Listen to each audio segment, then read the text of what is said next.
433 पदवी पूरण कराजिबो। वर्षकु प्राय 15,000 पदवी पूरण कराजिबो। राज्यर माध्यमिक शिक्षा परिषद बीएससी एवं राज्य उच्च माध्यमिक शिक्षा परिषद सीएचएसई को मिसाई गोटे बोर्ड गठन कराजिबो।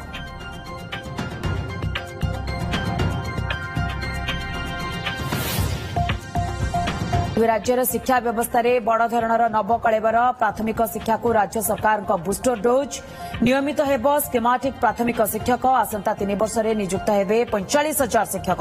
जातीय शिक्षा नीति 2020 अनुसार ओडिशा रे प्राथमिक शिक्षा को सुदृढ़ पई एभली निर्देश दैछन्ती मुख्यमंत्री मोहन चरण माझी। तेबे संपर्क रे अधिक आलोचना करिसेंती आम चीफ रिपोर्टर रश्मि रंजन दास।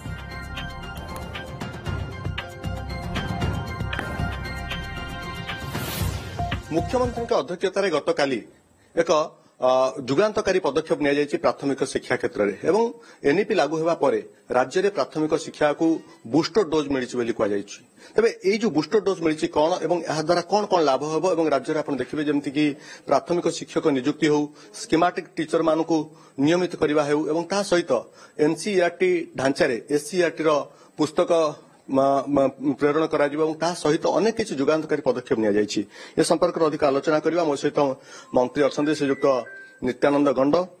सर प्रथम आपको स्वागत करी।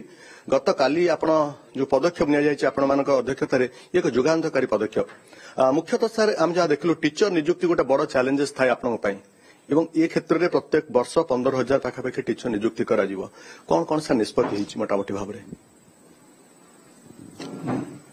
देखंतु गतकाली आमर प्रिय मुख्यमंत्री मोहन चरण माझींकर अध्यक्षतार शिक्षा विभाग एक गुरुत्वपूर्ण बैठक होता एवं